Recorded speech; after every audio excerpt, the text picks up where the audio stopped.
अंतरा अस्थाई बिलमपत में बजता है, और हम अगर सिर्फ अस्थाई बजाएंगे तो वो भी बिलमपत में बजेंगे।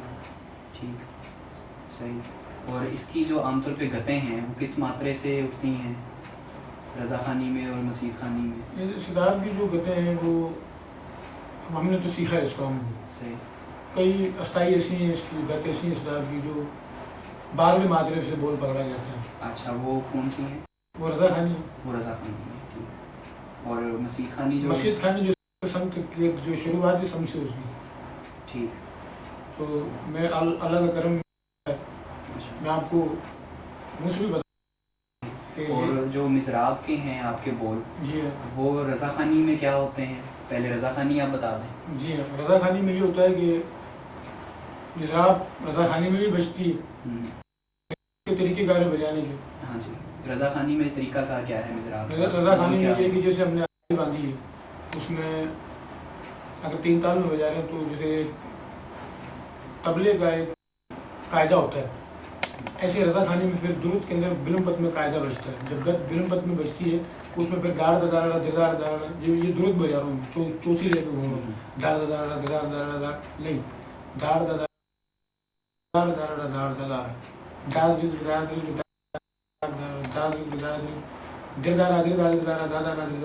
दार। ये बेसिकली सितार का इजरा जो रज़ा खानी में बजाया जाता है। सही, ठीक। और मसीद खानी में? मसीद खानी में भी अगर आपको लय को आप समझते हैं तो यही बात आप मसीद खानी में भी जाएंगे, क्योंकि लय की तकसीम है ये। सितार में वो मिसराब फिक्स होती है हर मात्रा के साथ। सितार में भी लय बजती है, तो उस लय का जहन में जो उसका मिज़ान है वो रखना ज़रूरी है। मैं कुछ भी चला जाऊँ मेरे हाथ से, अगर लय का मिज़ान मेरे जहन में घूम रहा है तो मैं बिल्कुल आसानी से, कोई मुश्किल ही नहीं। अच्छा, आपने किन किन के साथ बजाया हुआ है? मैं आपकी दुआ से सिर्फ मैडम नूर जहाँ और गुलाम नहीं, सिर्फ नूर जहाँ जिसके साथ मैंने पाकिस्तान में प्ले नहीं किया। बाकी आपकी दुआओं से मैंने खासा मेहदी हसन खान मेरे नानकी की फैमिली है, अच्छा, उनके साथ भी बजाया। आसिफ मेहंदी उनके साथ जाते उनके साथ भी बजाया। अभी अन करीब गुलाम अली साहब पाकिस्तान आए थे जुल्फ़कार शाह जामुन के बंगले में, वहाँ भी उनके साथ मैंने परफॉर्म किया। उस्ताद मजीद खान सारंगी नवाज़ और शाहिद हुसैन सितार नवाज़। अच्छा। सिंध के अंदर कोई भी आप चैनल उठा के देखिए, सिंधी चैनल आपकी दुआ से तो मैं आपको बना रहा हूँ। अब चैनलों का नाम लेंगे तो बहुत चैनल है। सही। अच्छा, आपने कोई किसी जगह पे कोई परफॉर्म किया हो? कोई अमेरिकन कॉन्सर्ट बजाई मैंने, जो कराची के अंदर PCC अमेरिकन के पीछे है। और इसके अलावा मैडम के अलावा? इसके अलावा मैंने ऑल पाकिस्तान कॉन्सर्ट बजाई है। अच्छा। लेकिन वहाँ मुझे क्लासिकल बजाने का मौका नहीं मिला। मैं एक आर्टिस्ट के साथ, हमारा अपना ही शागिर्द था, उसको वहाँ मैंने शंकरा गुआया, उसके साथ मैंने प्ले किया। और बेसिकली हम सिंध के बजाने वाले लतीफ़ साईं का जो फोक है वो हमसे दूर नहीं है। पाकिस्तान में कम लोग हैं सितार नवाज़ जिनको लतीफ़ साईं का फोक याद है। सही, ठीक। तो जो यहाँ पे सिंध में जो क्लासिकल म्यूज़िक है उसमें ज़्यादा आप कह रहे हैं कि फोक का इन्फ्लुएंस है? जी, फोक उसमें ज़्यादा है। जी, उसमें कुछ राग भी हैं? फोक सारा जितने भी लतीफ़ साईं के जो भी राग है, साईं के 10 राग हैं अपने। कोयारी है, राना है, प्रभाती है, सामुंडी है, खामुंडी है, कामोत है, यमन कल्याण है, हुसैनी है, प्रभाती है। ये साईं के अपने राग हैं जो हमारे पास भी हिंदी प्रकाश में मौजूद है। सही। लेकिन उनको तो वहाँ पे फ़र्क नाम देते हैं। उनको बताएंगे उनमें सिमिलैरिटी कौन कौन से राग हैं जो यहाँ पे ये वाला है उसका नाम है? जैसे साईं का राग सोरठ तो हमारे पास वो देश है। सही। जैसे साईं ने कोयारी का तो हमारे पास वो बिलावल है। साईं ने कामोत का तो हमारे पास वो कामोत मौजूद है। साईं ने हमारे पास जौनपुरी मौजूद है। सही। ठीक। आपके उस्ताद भाई कौन से हैं? मेरे उस्ताद तो पापा हैं। नहीं, उस्ताद भाई? मेरे उस्ताद भाई बड़ी फैमिली है सिंध की। तो नाज क्या नाम बताया? नाज तहानी। नाज तहानी।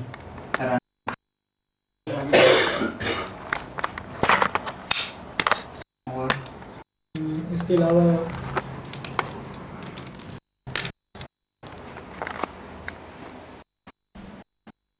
नाज साहब जिंदा है, जानी साहब को इंतकाल।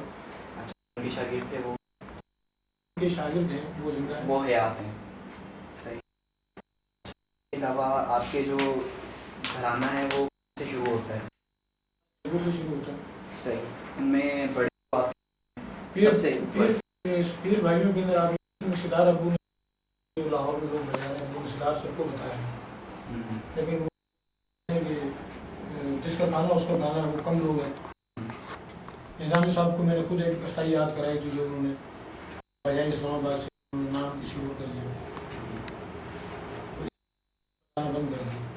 सही, ठीक। अपने तो आपका जो है बेसिक शुरू जो होता है आपका घराना, उसमें बड़े कौन हैं यहाँ पे? बड़े तो जी बहुत। आप लोग आए कब थे जयपुर से यहाँ पे सिंध में? ये जब पाकिस्तान इंडस्ट्री। अच्छा, तो उसमें आपके जो बड़े थे पहले वो कौन? मेरे जो उस्ताद याकूब खान। अच्छा। और उनके जो शागिर्द हैं याकूब खान के जो भारतीय, वो हिंदुस्तान में गए थे। हिंदुस्तान बम्बई में, ऑल इंडिया अपना दिल्ली में थे जी। तो वहाँ पंडित शंकर जो थे वो न्यूज़ जो थे, तो उन्होंने जब इनको सुना तो वो अपने साथ ले गए, ऐसे लगे हुए थे, मकतलाम हो रहा था, तो ये साथ ले गए। फिर ये लोग पाकिस्तान, इन्होंने बोला मैं भी अपनी बदली कर लाहौर पहुँच रहा हूँ। सही, वो वहीं पे रह गए। हाँ, वो यंग थे माशाल्लाह, बजाने वाले थे। आज उनकी फोटो हमारे पास मौजूद है, हयात हैं वो भी। जमाल के बेटे हैं रोशन जमाल, वो भी। अच्छा। उनका बेटा रईस है माशाल्लाह। अच्छा, उनका क्या नाम बताया? रोशन जमाल जी हाँ। जो उनके बेटे हैं वो रईस अहमद जमाल। सही। ये बम्बई अंधेरी में होते हैं जी हाँ।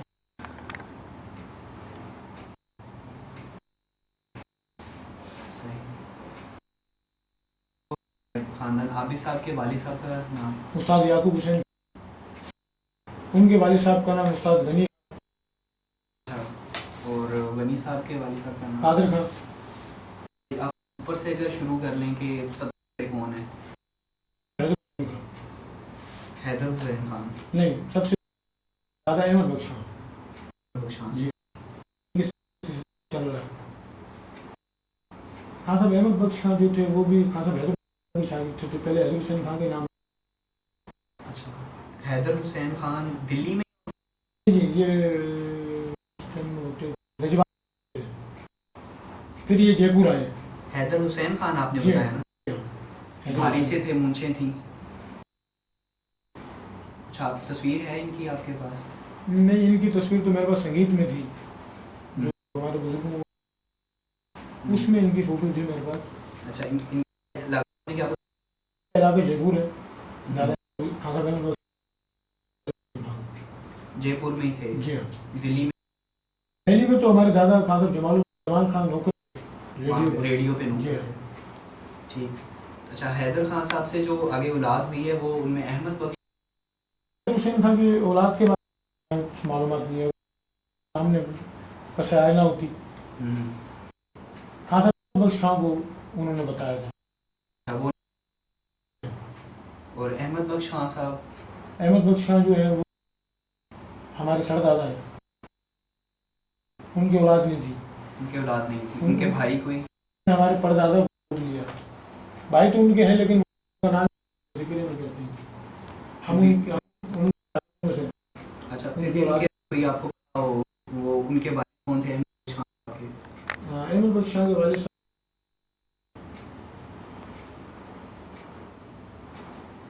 साहब जी कुछ बात आपके साथ बैठना। अच्छा, सही। एक मिनट ज़्यादा स्टॉप करना ही थे खान साहब, उन्होंने उनको गोद लिया था, अपनी औलाद गोद ले लिया था तो औलाद ही समझी। उनको औलाद हमारे जो परदादा थे वो बख्शा के। अच्छा। तो उन्होंने समझ के समझाया कि गवैये भी शागिर्द थे, दादाजी थे वो गवैये भी थे, जिसमें जी हाँ खाजा फयाज खां, छोटे फयाज खां, वो बड़े फयाज खां, ये छोटे फयाज खां। अच्छा, ये दूसरे थे। जी हाँ। सही। ये हिंदुस्तान में भी गाए भैया हैं। एंड में जो है बड़े फयाज खान का नाम लिया तो फिर दादाजी को बदवा दी, तो ये फिर एंड में पागल हो गए। सही सही। तो अहमद का नाम आता है। अहमद बख्श खां के बाद आता है गनी खां का नाम। उस्ताद गनी खां साहब। जी हाँ, ये याकूब खान के वालिद साहब हैं। सही। गनी खां की पैदा हुए उस्ताद याकूब खान। हमारे ये भी इस तानपुरे को मैं देखता हूँ तो मुझे अपने बुजुर्ग। सही। और याकूब खान के भाई वगैरह? याकूब भाई ये जमालुद्दीन खान जी उनके चचाजाद भाई। जी हाँ, वो कादर खान के बेटे। जमालुद्दीन भारती। जी हाँ, वो कादर खान के बेटे। सही। लेकिन सिद्धार्थ भाई सबसे अपने बड़े भाई से।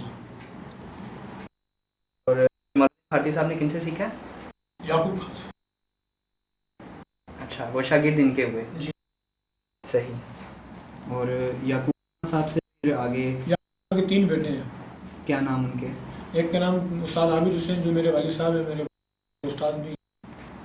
सही। और एक उनका बेटा है, मेरे चचा है, मेरे उस्ताद हैं वो, जिनसे मैंने गंडा बनवाया, अख्तर हुसैन। अख्तर हुसैन। अख्तर हुसैन जो हम आपस में शागिर्द होते हैं। सही। मैं अपने चचा का शागिर्द हूँ। सही सही। अख्तर हुसैन साहब के शागिर्द। जी। और तीसरे? वो मेरे चचा का नाम है विलायत हुसैन। अच्छा, ये यहीं पे रहे हैं? हमारे पास नहीं, इसका इस फील्ड से कोई ताल्लुक नहीं। वालिद साहब का इंतकाल हो गया था, याकूब खान का इंतकाल हो गया था, तो फिर ये बहुत छोटे थे, 1.25 महीने के थे जब हमारे दादा का इंतकाल हुआ। अच्छा। सही। तो आप भाई हैं? हम 2 भाई हैं। हुसैन खान के बेटे हैं। मेरा नाम नवाज, मुझसे छोटा है वो वाजिद अली।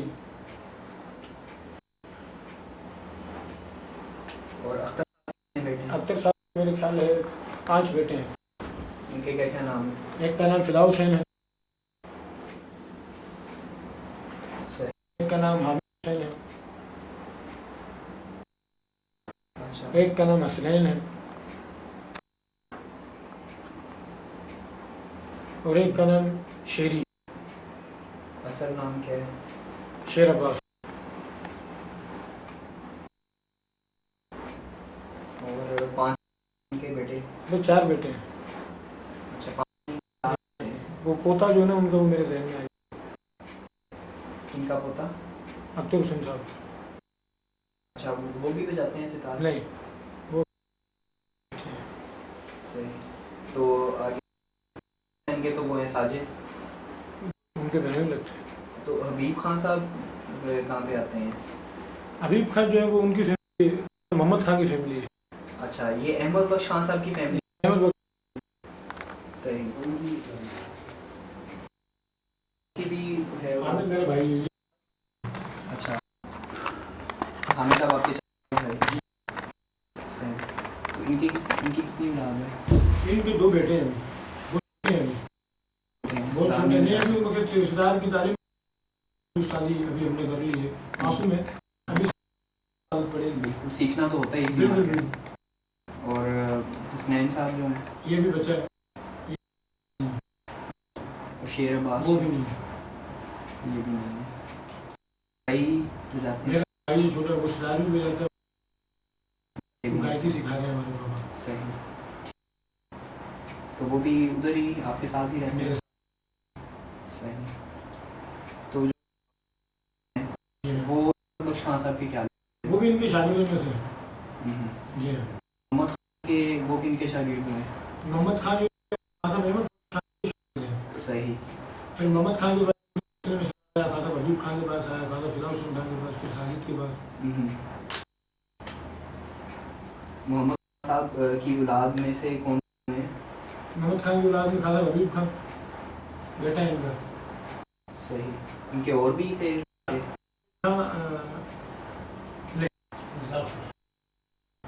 फिर हबीब खान के बेटे तो और भी हैं। नहीं, मोहम्मद खान साहब के बेटे और हबीब खान एक ही थे। भाई है ना भाई। हबीब खान के भाई एक और भी हैं। भाई भाई भाई वो सितार नहीं, वो नहीं सितार। सही। और हबीब खान साहब के बेटों में खान के बेटे फिदा हुसैन खान जाते हैं। सितार इंतकाल हो चुका उनका। फिदा हुसैन कुछ और है।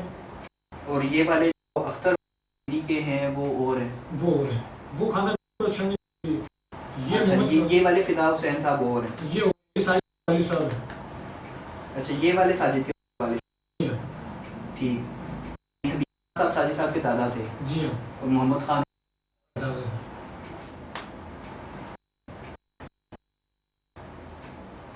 सही। तो हबीब खान साहब के कितने, एक ही बेटे फिदा हुसैन? खान के 3 बेटे हैं। अच्छा जी। एक का नाम फिदा हुसैन खान है। अच्छा। और एक इमदाद खान है जो जाते हैं, उनका बेटा हो जाता है। अच्छा। और उनका बेटा भी साल हो जाता है। इमदाद हुसैन का बेटा उनका क्या नाम है उनको? ऐसी कुछ बातें हैं जो अपन कल बैठना पड़ेगा। सही। हाँ, आपके वालिद साहब से मिलना पड़ेगा, उनसे भी। मेरे वालिद साहब आपको भी सदर में मिलेंगे। हमें बड़ा मेहनत मजदूरी से पाला हमारे बाबा ने। उन्हीं की जूतियों का सदका है। हमें उन्होंने बोला मैं मजदूरी करूंगा। रईस खान जैसा आदमी उनके सामने बैठे कर रहा था। वो थ्योरी याद है। पाकिस्तान में तालीम हमें पहले मुंह से तालीम। पहले गाना हुआ है, फिर से पहले सितार की जिसमें एक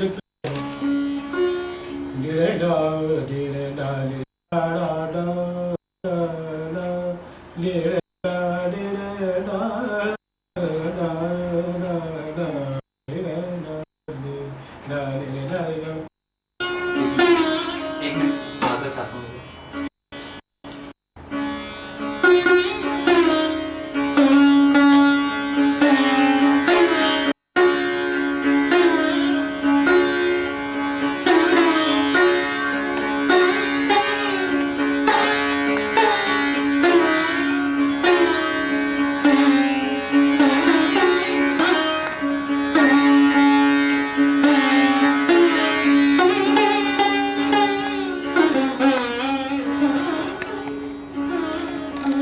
अब ये गीत सारे बजाते हैं। कराची वाले भी बजाते हैं, लाहौर वाले भी बजाते हैं, हैदराबाद वाले सब। अब ये इसी गीत के दूसरा जोड़ा मुझे याद है जो जिसको रजा मस्जिद खानी कहते हैं।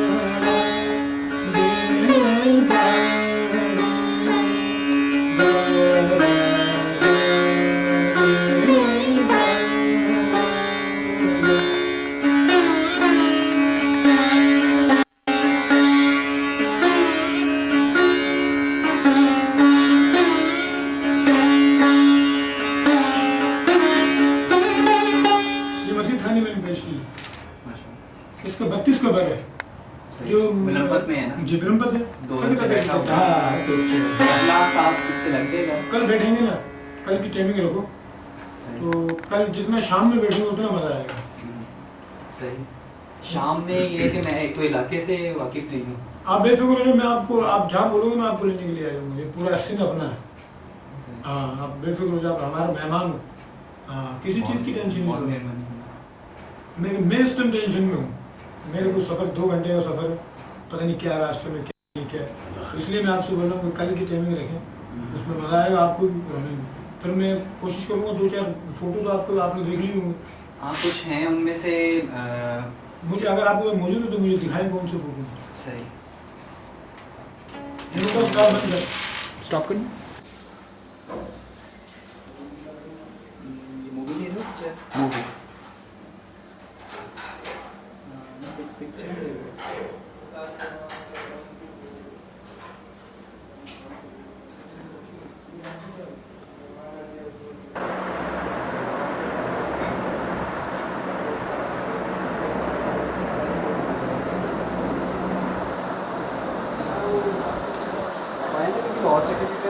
बिल्कुल आएगा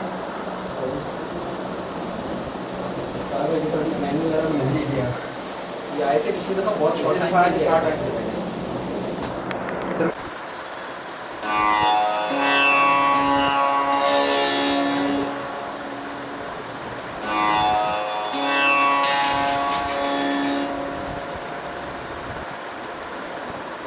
सर आप स्ट्रिंग्स प्लग कर देंगे प्लीज़। छेड़ना है इसको। हाँ छेड़ दें बस स्ट्रिंग।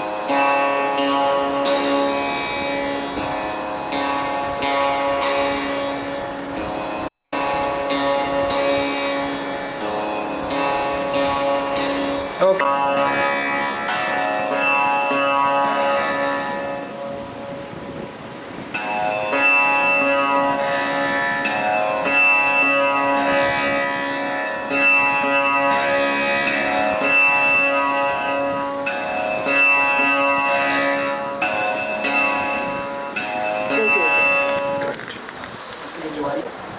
ये इनके चचाजाद भाई मतलब एक ही दादा की औलाद में से।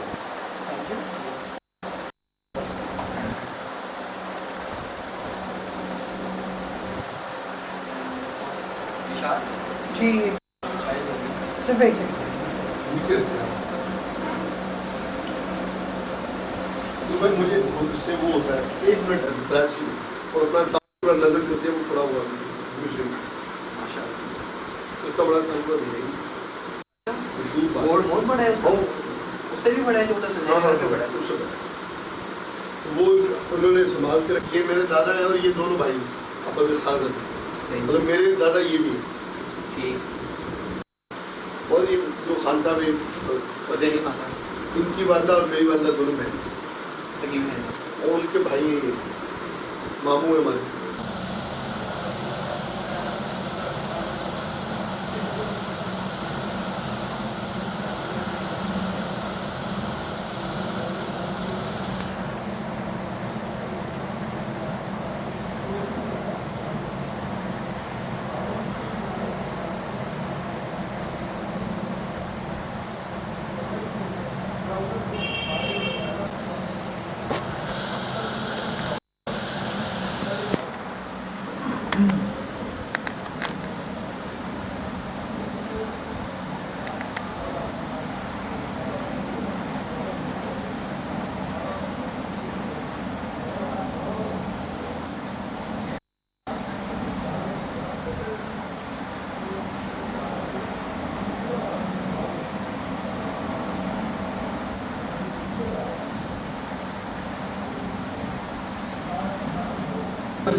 तो ये वाले हाथ और ये दूसरे वो नहीं लगाते इंस्ट्रूमेंट्स को मतलब अगर इस रूम में आ रहे हैं ना तो मैंने बूट पहने हुए हैं और मतलब ये प्रैक्टिस रूम है तो मैं यूँ पैरों से यूँ करके ना अपना बूट पुश करके उतारूँगा वो हाथ वो वाले उसको नहीं लगते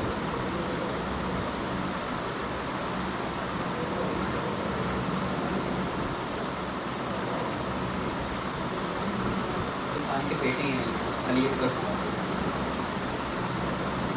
ठीक है उनके आगे बेटे हैं अमजद अली खान इनका वो बता रहे हैं अच्छा लेकिन इनका पूरा लीनियज है तो पंडित रविशंकर का नाम सुना होगा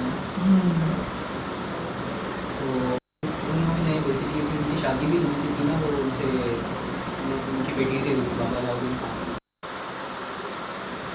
अन्नपूर्णा देवी और वो मुस्लिम थे उनमें से अभी डिसिप्लिन बहुत करके अभी तक आधे लोगों को तो 90% लोगों को तो समझ ही नहीं आता मेरी बात वो करना है क्या है वो करना है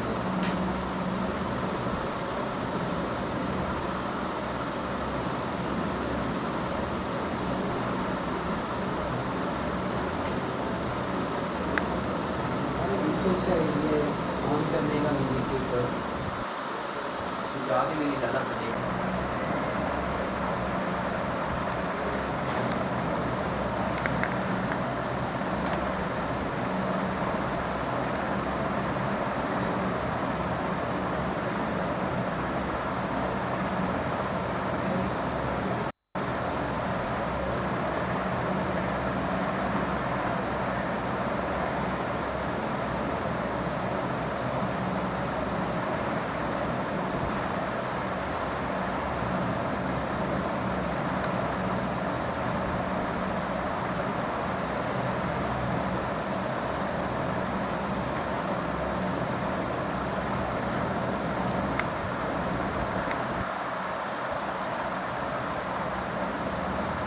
आ जाएं।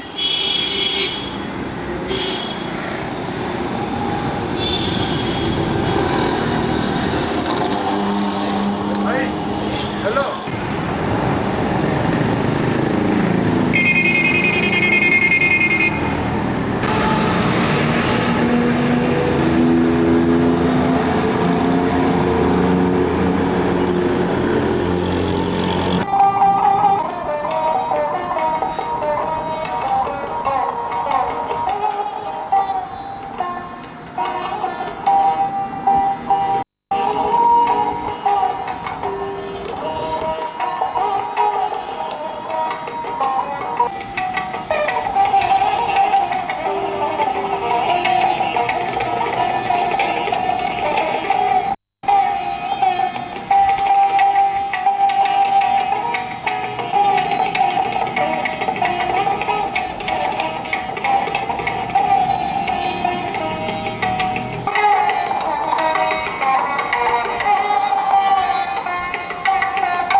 मेरा नाम वज़ीर ख़ान है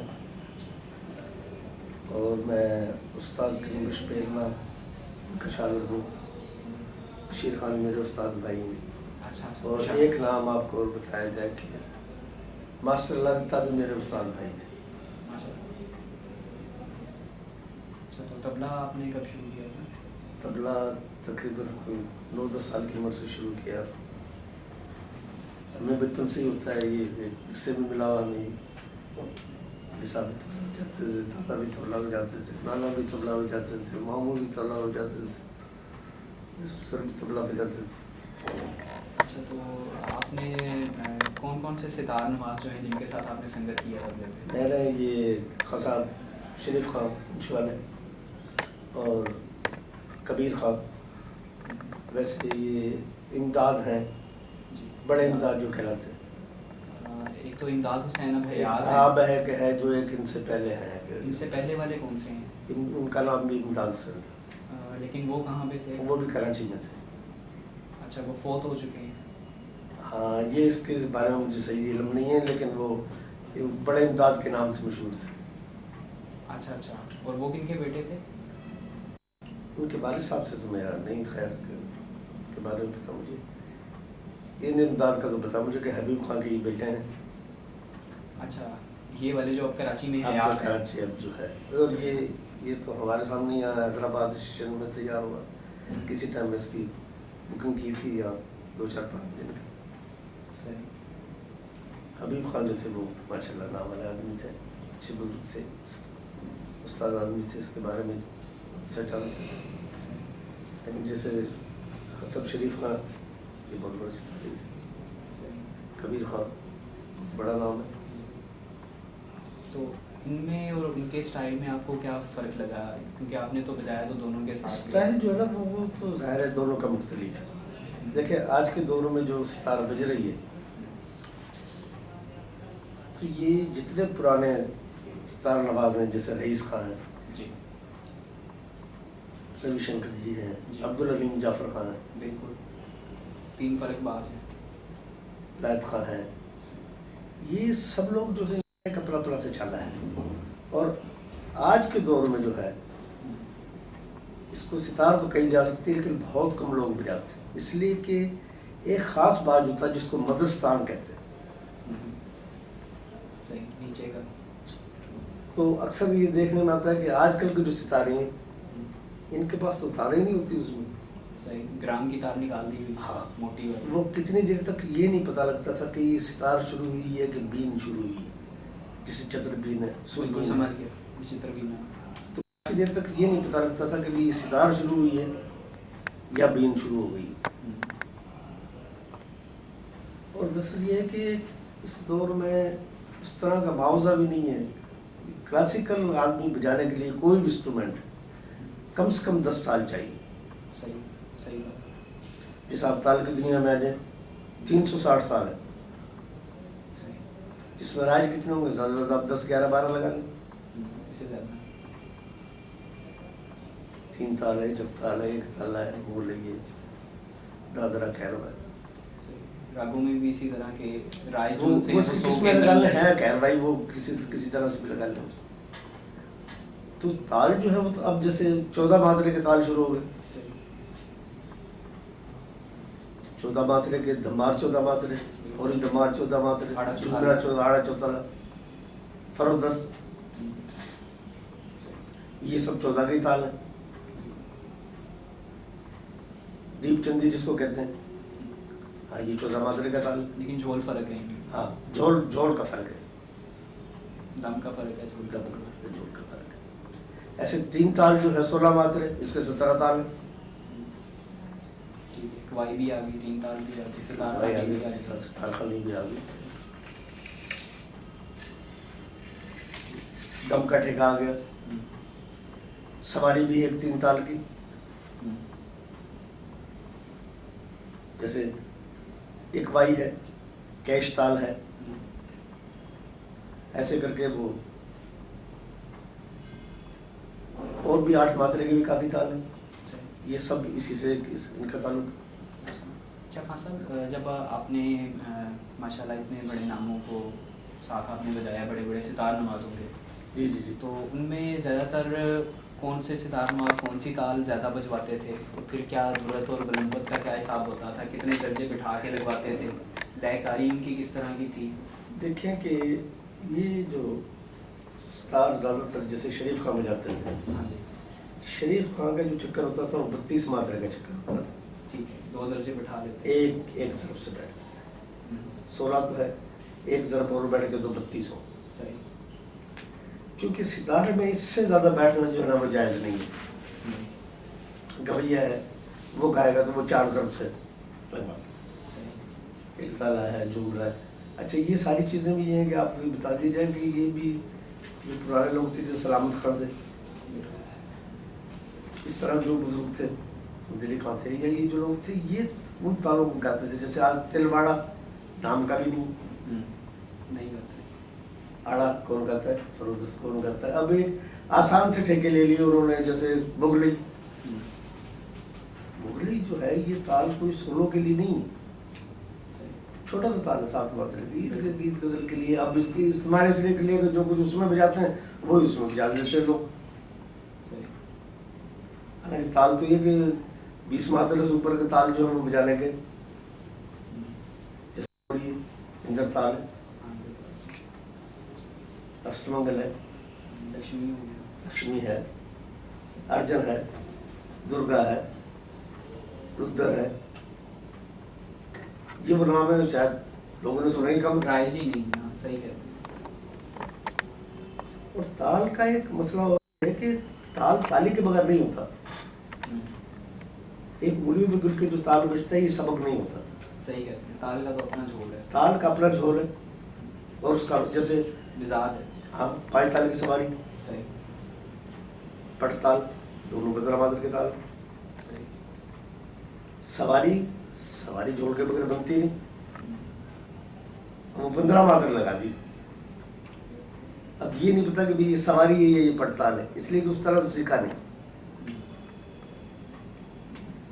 तो ये बहुत बड़ा सब्जेक्ट है, अब इसमें बातें करेंगे तो कुछ तो मैं एक्चुअली आपका तो माशाल्लाह खासा तजुर्बा है। मैं सिर्फ सितार नमाज़ों के हवाले से उस पर बात करना चाह रहा था कि आपका क्या उनके साथ तजुर्बा रहा, उनके कुछ म्यूज़िक पे थोड़ा बात करें। वो लय को किस तरह से देखते थे, दरअसल क्या था, दोनों में फ़र्क क्या था? जैसे जो पुंछ वाले थे शरीफ खान साहब, जी जी जी, उनका एक बिल्कुल फ़र्क मिजाज था, उनकी लयकारी एक फ़र्क थी। कबीर खान साहब की लयकारी फ़र्क थी। जी बिल्कुल, उनका लय को देखना फ़र्क था। जैसे उस मौजू पे मैं थोड़ी बात करना चाह रहा हूँ। जैसे अब शरीफ खान है, जी, शरीफ खान एक ज़रब से मकसद उनका जो चक्कर होता था वो 32 मात्रा का चक्कर होता था, और उसके लिए जब तबलिया भी बजाता था तो वो बड़ा सोच समझ के बजाता था, अलर्ट हो। सही। क्योंकि 16 जो है वो तो जब रात कैमरे में आता है, उसमें जो भी आदमी शुरू होता था वो सीधा सीधा आ जाता था। और शरीफ खान के साथ जो था ना, वो हर आदमी जो था वो नहीं बजा सकता था। सही है। अच्छा, वो इतने लयकार भी थे, इतने सुरीली भी थे, इतनी मस्तान भी देखते थे। अच्छा, कबीर खान जो है, कबीर खान को बड़ी मालूमात थी, और कबीर खान भी लयकार सितारिया था। सही। अच्छा, इसकी खास वजह ये भी है कि हमारे यहाँ एक नाम है जिसका ये कहा जाए कि वो दुनिया में एक आदमी तो वो ऐसा आदमी है जिसका नाम नज़र हुसैन है।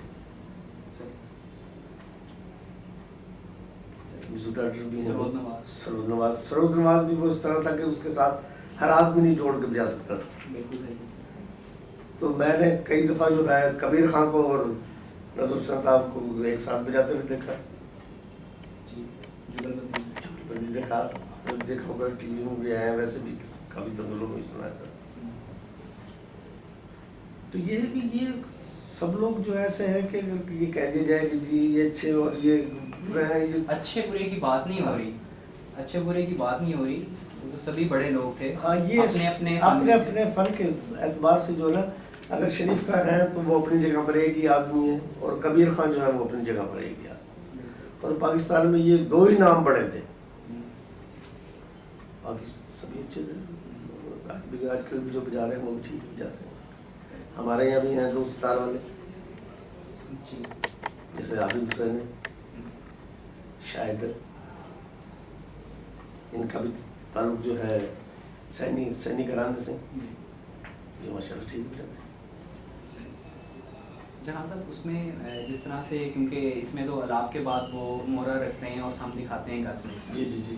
तो शरीफ खान साहब किस तरह से, उनकी जो होती थी गत, उसका पर क्या होता था, वो कितने मात्रे से उठा के सम दिखाते थे? और कबीर खान ज़्यादातर उनका क्या स्टाइल था?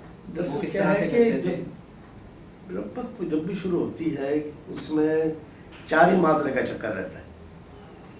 सही। देखिए, ज़रब से भी जो लोग गाते बजाते हैं, अब इससे पहले मोरे घर आए और मोरे घर नहीं आए, बहुत कम बुजुर्ग ऐसे जो एक खलाइक अस्थाई उतारते थे उस ठेके के एतबार से। नहीं तो होता ही है कि आखिर जो 4 मात्रे होते हैं यहाँ से बोल पकड़ के आ जाते हैं, यानी 12वें मात्रे से उनकी गत उठती थी, तो फिर बराबर है तो खाली से आ जाते हैं। सही, ठीक, समझ गया। 9वें मात्रे से उठ गए। सही।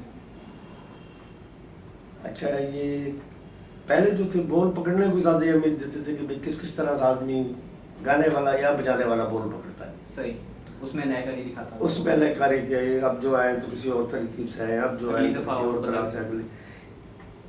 अब ज़्यादातर जो जोर रह गया वो तो यहीं पे रह गया, गाना बजाना जो है वो तबले का ज़्यादा रह गया। फ़र्क भी आया है आज के दौर में। कबीर खान साहब, उनके ज़रा लय पे थोड़ी आप रोशनी डाल दें, किस तरह से वो करते थे? कबीर खान जो थे वो माशाल्लाह उस्ताद आदमी थे और वो सभी लय बरतते। 3 ताल तो कायम होती है लय। सही। इसके बाद जैसे आड़ है, सही, खवाड़ है, बिल्कुल, बराड़ है, अलपत है, ये सारी लय है। लेकिन कुछ लोग ये हैं जो इस काम को नहीं जानते, वो कहते हैं जी आड़ कवाड़ नहीं, तो मुख्तलिफ चीज़ें ही। आड़ कवाड़ एक चीज़ नहीं, आड़ और चीज़ और कवाड़ और चीज़ है। सही। अच्छा, जब वो निकल जाते हैं और किसी को परेशान करना होता है और यूँ कहते हैं कि भी बेतारा बजा रहे हैं, फिर वो कहते हैं जी आड़ कवाड़ है। नहीं, आड़ एक अलग चीज़ है, कवाड़ एक अलग चीज़ है। वो भी असूल कायदे से होती है। हाँ, क्योंकि तारीफ करने तो वाले तो ज़्यादातर मेरे जैसे होते हैं, जो समझदार होते हैं, वो दो होते हैं, वो कहते हैं यार ये दोनों इकट्ठे कैसे हो गए। ये 2 मुख्तलिफ नाम है, दोनों एक जगह में इकट्ठे कैसे हो। अच्छा, ये ऐसी लय हैं जिनका मैंने नाम लिया, हर आदमी जो है इसका खुलासा नहीं कर सकता। जैसे गुरघात है, गुरघात वो लय है जो जहाँ से स्टार्ट होता है इस काम का,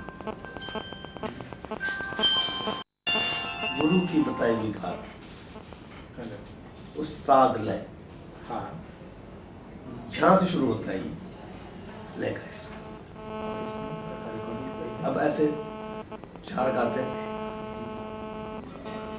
गात कुल गात देव घात इंद्र घात। मैंने बताया कि बहुत बड़ा सब्जेक्ट है ये तो। सही है, तो इतनी सी सिटिंग में तो हो नहीं सकता।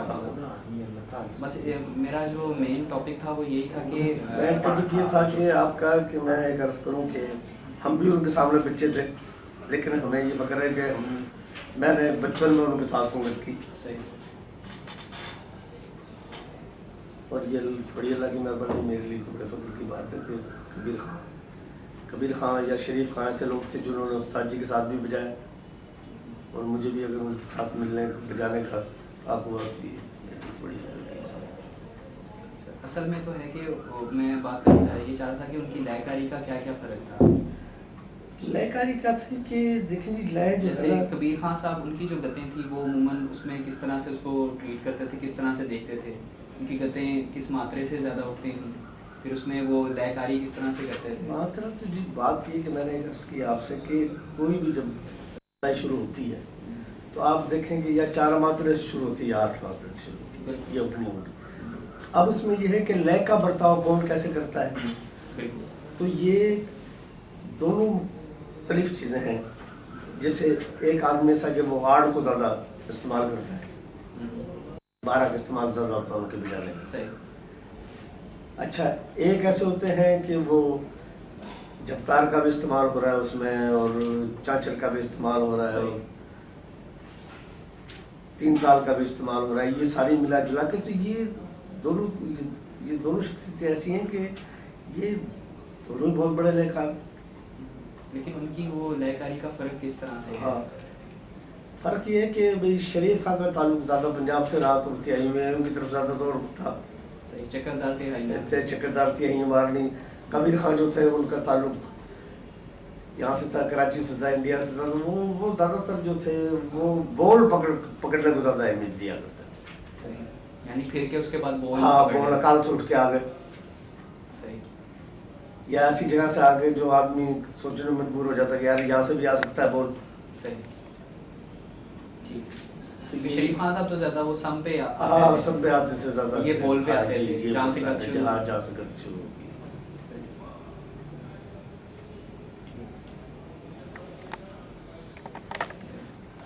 और ये जो है कि ये बराबर की लय है, ये दुरूत है, ये भी एक रवाजन चीज़ है। लयों का नाम है अस्मा, बले का, मर्दन खला और लड़कू था।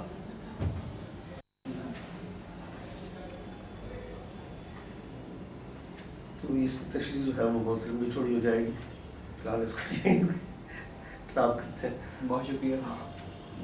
बड़ी बात और आपका डेजिग्नेशन और वो जॉब का आपका जो टेन्योर है, और सेकंड से फिर हम वो बात करेंगे कि सिंस मतलब गवर्नमेंट का है ये इदारा, उसमें गवर्नमेंट ने किस तरह से आर्टिस्ट को पैट्रनाइज किया है, ठीक है, और उसकी मतलब थोड़ी सी आप हिस्टोरिकल बैकग्राउंड थोड़ा सा बता दें, प्लस हम सवाल कोई करते चाहेंगे ना, इतने एक एक करके करेंगे। मैं करता चाहूँगा सीक्वेंस में, मैं वैसे ही आपको एक दफ़ा बोल, बस ठीक है भाई।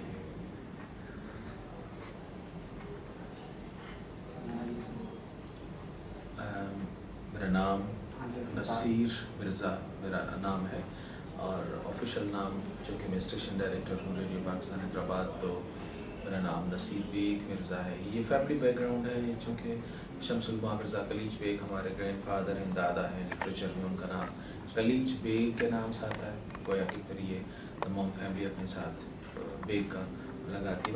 मगर मैंने एज ए राइटर मेरा नाम नसीर मिर्ज़ा है, और मैं इस वक्त रेडियो पाकिस्तान हैदराबाद पर स्टेशन डायरेक्टर हूँ, और यहीं से मैंने एक म्यूज़िक प्रोड्यूसर के तौर पर अपने सफ़र का आगाज़ किया था। और 25 साल के सफ़र में अब ये कि मैं सीनियर प्रोड्यूसर हुआ, प्रोग्राम मैनेजर हुआ, अब स्टेशन डायरेक्टर हूँ। अच्छा सर, गवर्नमेंट का जो ये इदारा है रेडियो पाकिस्तान, इसने आर्टिस्ट को किस तरह से पैट्रनाइज किया है अब तक? क्योंकि पहले तो जितना भी क्लासिकल म्यूज़िक था वो सारे लोग एसोसिएट थे कोर्स के साथ, जितने भी घराने थे, ठीक है, उनको महाराजा नवाब और जो स्टेट के लॉर्ड्स होते थे वो पैट्रनाइज करते थे। तो तकरीबन फिर अर्ली जो सा ये 19th सेंचुरी में, और उससे थोड़ा जो सा था उसका जो उसमें गवर्नमेंट ने फिर ये टुक ओवर करना इसको शुरू किया, रेडियो वगैरह जब फॉर्म हुआ है, फिर आफ्टर पार्टीशन भी। और पाकिस्तान में तो कोई और इंस्टीट्यूट रहा ही नहीं उस तरह का, ना कोई प्राइवेट इदारे रहे, जो बने हैं वो तो बहुत रिसेंट हैं, उनमें से किसी की भी हिस्ट्री जो सी 20-25 साल से ऊपर नहीं जाती। तो सबसे पुराना जो हमें मिलता है वो तो रेडियो मिलता है जी। तो उसमें उसका क्या किरदार है, किस तरह से उसने आर्टिस्ट को पैट्रनाइज किया? ये आपने बहुत अच्छा अली सवाल किया। ये बेसिक रेडियो पाकिस्तान के क़याम को अब 60 बरस हो चुके, बल्कि 61 बरस हैं क़याम पाकिस्तान के बाद। रेडियो पाकिस्तान के जितने भी स्टेशंस हैं वो पूरे म्यूज़िक बेस्ड स्टेशंस हैं, और आपको खुशी होगी कि सेंट्रल प्रोडक्शन यूनिट ये भी रेडियो पाकिस्तान का एक ज़ेली इदारा है, और इन दोनों का ही काम जो है वो पाकिस्तान और पाकिस्तान की जो इलाकाई ज़ुबानों की मौसीकी है उसको प्रिजर्व किया जाए, और जितने भी लेजेंड्स हैं उनकी वहाँ पर रिकॉर्डिंग की जाए और उनको फ़रोग़ दिया जाए। यानी अगर पंजाबी म्यूज़िक लाहौर वाले रिकॉर्ड कर रहे हैं तो वो यहाँ हैदराबाद से, हैदराबाद वाले अगर सिंधी फोक म्यूज़िक को रिकॉर्ड कर रहे हैं तो यहाँ से, और इस तरह से पश्तो और बलोची मौसीकी जो है तमाम एक इंटरमून एक जुड़ा हुआ सिलसिला है। और मैं कहना चाह रहा था कि पाकिस्तान क़याम पाकिस्तान के बाद ये पहला इंस्टीट्यूशन है, क्योंकि फ़िल्म तो साउंड जो है वो ऐसा सच कोई नहीं है, बेशक उसमें राग रागनियों के इम्प्रेशंस होते हैं, मगर पाकिस्तानी म्यूज़िक अगर जिसको कहें, जिसकी शनाख्त होती है बड़े सग़ीर में कि ये पाकिस्तानी म्यूज़िक है, तो उसको सिर्फ़ और सिर्फ रेडियो पाकिस्तान ने अपनी जो उनकी यूनिट्स हैं, रेडियो स्टेशन से उनके तवज्जो से फ़रोग़ दिया है। और आप इस तरह देखेंगे क्लासिकल और नॉन क्लासिकल, अब ये कराची रेडियो पाकिस्तान का इदारा है कायम हुआ 48 में, तो आप देखेंगे कि वहाँ हमारे ज़ैद बुखारी साहब ने जो है वो तमाम, तो आप देखेंगे कि एक तो इंस्ट्रूमेंटलिस्ट हैं जिनमें फोक भी आते हैं, फिर वो जो क्लासिकल बजाते हैं इंस्ट्रूमेंट, और फिर गायकी, फिर नीम क्लासिकल, फिर फोक। तो आपके सवाल के जवाब में मैं पूरे एतमाद के साथ कह सकता हूँ कि पाकिस्तान के में अगर मौसीकी को प्रिजर्व किया है, फ़रोग़ दिया है, तो वो रेडियो पाकिस्तान ने किया। सही। अच्छा सर, उसमें ये है कि फाइनेंशियली जो लोगों की हालत रही है यहाँ पे पाकिस्तान में आर्टिस्ट की, वो कंपैरेटिवली हमारे हमसाया मुल्क से थोड़ी बेहतर नहीं रही। जिस तरह से वो लोग, क्योंकि वो सेम ही कुछ लोग ये फैमिलीज़ के हैं, सेम घरानों से बिलोंग करते रहे हैं, तो उसमें क्या है, क्या रेडियो की पॉलिसी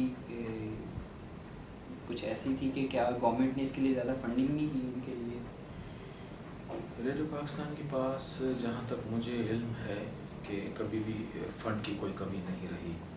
सिर्फ जो मुल्की हालात हैं अब आप देखेंगे कि 11 साल एक ज़माना ऐसा भी आया कि हमने दीवारों पे लिखा देखा कि म्यूज़िक हराम है, वो कोई कुफर के उसमें आ गए। अब आप तभी असरात जो है जब वो ये अपनी अपनी तरजीहात हैं हर गाँव की।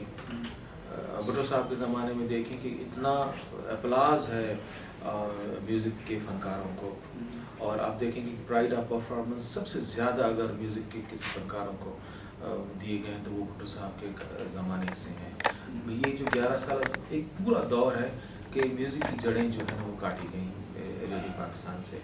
वो आम खुसरवी नाम से जो क्लासिकल प्रोग्राम होते थे, अब आप देखें कि सियासी हालात ने जो रहे, मैं उस पर बहुत तफसील से नहीं बात करना चाहता। आपको समझना चाहिए कि जब 12 साल मुसलसल एक इदारे से एक तरह की वो जो म्यूज़िक की रो है उसे ख़त्म कर दिया गया, तो अब नए सिलसिले जोड़ते जोड़ते उसमें एक वक्त लगेगा और लग रहा है। बाकी जहाँ तक रेडियो हैदराबाद की मैं बात कर रहा हूँ और मैं एज प्रोड्यूसर आपको बता रहा हूँ कि यहाँ पर करीबन 400 फ़नकार हैं जो हमारे पैनल पर, आपको पता होता है रेडियो अपना पैनल बनाता है और थ्रू ऑडिशंस उनको कैटेगराइज करता है, डबल ए क्लास, तो बी से लेकर ए से लेकर डबल ए से लेकर आउटस्टैंडिंग तक रेडियो हैदराबाद के पास। और उसमें ज़्यादातर मुझे किसी ने नहीं मना किया, जहाँ जहाँ भी मुझे टैलेंट नज़र आया है, ठट्टो से लेकर आप दादू तक जितने भी आर्टिस्ट हैं उनको हमने अप्रूव किया है। और यहाँ जिस बड़े आबिदा परवीन यहाँ की, मोहम्मद यूसुफ, मोहम्मद जुम्मन, उस्ताद मोहम्मद इब्राहिम, वहीद अली, उनके फ़र्जंद इकरार वहीद अली, अब अंबर महक गा रही हैं, सनम मारवी हैं, अब जितने और अलगज़ा नवाज़ तो शुरू ही यहाँ से हुए हैं, खमीसो खान और मिसरी खान, अब उनके इंतकाल के बाद अला बचा खोसो हैं, फिर उनके बाद ये अकबर खमीसो खान हैं। तो आप जिस साज के हवाले, साईं वरना लाहौर से तशरीफ़ ले आए यहाँ पर 60s में, अप्रूव वहाँ से हुए थे, हम नसीम साहब ने उनको किया था। आप जानते हैं कि एक ताला ये तार का साज जो है, मगर उनकी बाकी ज़िंदगी यहाँ गुजरी, वफ़ात से कुछ अर्सा पहले वो लाहौर गए और उसके बाद फिर लापता हुए, तो आज तक पता नहीं कि कहाँ उनकी तदफीन हुई और कहाँ उनका इंतकाल हुआ। अच्छा सर, यहाँ पे सितार नवाज जो रहे हैं बड़े, ये देखिए बहुत एक क्लासिकल गायकी के साथ जिस साज या जिन साज़ों को बुनियादी हैसियत है, वो मैं अपने तौर पर कह सकता हूँ कि वो 3 साज़ हैं जो जिनकी दरबारों से भी ताल्लुक़ रहा, फिर रेडियो से भी उतनी ही अहमियत के हामिल रहे। एक तो सारंगी है और दूसरा साज तबला है जो अपनी सोलो परफॉर्मेंस और क्लासिकल परफॉर्मेंस, और तीसरा जो साज जिसको वो जिस तरह से वो कहना चाहिए कि रांझे की हीर जिस तरह हसीन है, तो सितार को वही हम इम्तियाज़ देते हैं तमाम साज़ों में। वो इतना हसीन है कि ख़ातून के हाथ में या मर्द के हाथ में तो वो उतना ही हसीन लगेगा। अब इन तीनों साज़ों को रेडियो पाकिस्तान ने भी अव्वलियत ही दी है, और तीनों के जो नुमाइंदा फ़नकार जो पाको मतलब इंडो पाक से जब वो हुआ तो वो यहाँ भी आए, तो रेडियो पाकिस्तान ने उनको मुलाजिम के तौर पर, स्टाफ आर्टिस्ट के तौर पर रखा। तो रेडियो हैदराबाद के हिस्से में जो आर्टिस्ट आए इस तरह के जो क्लासिकल बजाते थे, तो उसमें आपने देखा कि यहाँ एक ग़ुलाम मोहम्मद तबला नवाज़ थे जो उनका इंतकाल हो गया, उनके घराने की फ़र्दियाँ वाबस्ता हैं, मुनव्वर हुसैन, अहमद नवाज़। इसी तरह से उनके बाद फिर उस्ताद नज़ीर ख़ान जिनसे आप अभी गुफ्तगू कर चुके, सारंगी में उस्ताद मजीद खान जो मेवाती घराने के इंतहाई अहम चश्म चराग हैं, जो म्यूज़िक का एक समंदर होते थे, वो यहाँ स्टाफ आर्टिस्ट थे। उनसे पहले उनके वालिद साहब गफ़ूर ख़ान।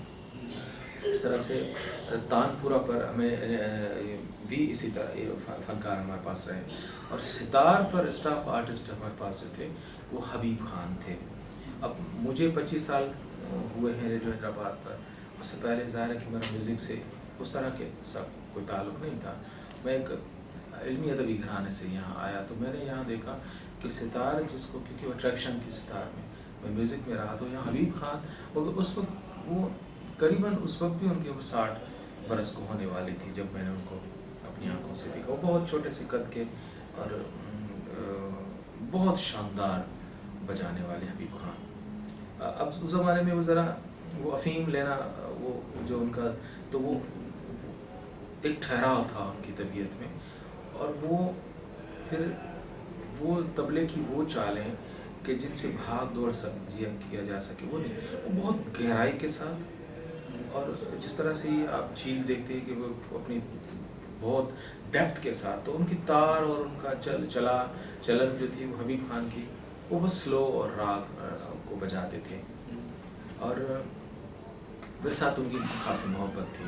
मैं चूँकि प्रोड्यूसर था, तो मुझे एक दफ़ा हबीब खान ने एक कमाल की ठुमरी जो है ना वो सुनाई थी। उसके बोल जो थे ना, वो तो शायद कम लोगों को मालूम होंगे। वो उसके बोल थे जो कहते थे कि मैं दिल्ली में राजा की दरबार में बजा था, तो वो थे कि गंगा में गेंद गिरी, गंगा में गेंद गिरी, अंगना में हाथ डाला तो मिल गई। तो ये एक ठुमरी थी, कोई दिलचस्प उनके जहन में थी। तो हबीब खान का जो सितार है वो रेडियो पाकिस्तान की अमानत, जो अब हमने इस्लामाबाद सेंट्रल प्रोडक्शन यूनिट को उनकी याद के तौर पर वहाँ वो मौजूद है, मगर वो तब तक यहाँ सितार था, तो उनको रिकॉर्ड करने का, उनको लाइव पेश करने का मुझे मौका मिला। तो मैंने तो अपनी ज़िंदगी में सबसे बड़ा जो सितार नवाज़ देखा वो हबीब खान था, जिनके फ़र्जंद इमदाद हुसैन के नाम से, बल्कि अब इमदाद हुसैन के फ़र्जंद भी बहुत अच्छा सितार बजा रहे हैं। जैसे उस ज़माने में इनका जो स्टाफ आर्टिस्ट थे, इनकी चेक की अमाउंट क्या होती थी? देखिए जी, मैं जब आया था 25 साल पहले, तो मेरी तनख्वाह करीबन 3,500-4 हज़ार थी।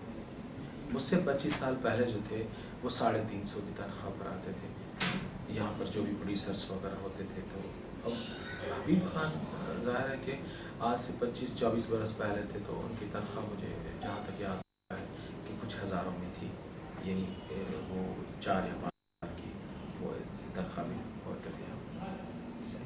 और अब जो करंट आर्टिस्ट हैं, जो सितार नवाज़ हैं, जैसे ये आबिद खान के फ़र्जंद हैं शाहिद खान, तो इन्हें यहाँ पे कितने प्रोग्राम मिलते हैं?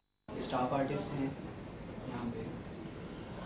सलीम गिलानी साहब के ज़माने से जब डायरेक्टर जनरल बने, तो चूँकि वो म्यूज़िक लवर थे और जानते थे, तो वो चाह रहे थे कि स्टाफ आर्टिस्ट न रखे जाएं और उनकी जगह पर केएल के तौर पर उनको वो किया जाए कि जब तक वो बजा सक रहे हैं, जब तक उनमें पोटेंशियल है, तो उनको काम लिया जाए और उसका उनको मुआवजा जो रेडियो पाकिस्तान के फ़ीस स्ट्रक्चर में है वो उनको दिया जाए। तो यूँ समझिए कि ये 90 के बाद या 90 से थोड़ा पहले ये स्टाफ आर्टिस्ट रखने का अब मुकम्मल तौर पर ये रेडियो पाकिस्तान ने रवाज ख़त्म कर दिया।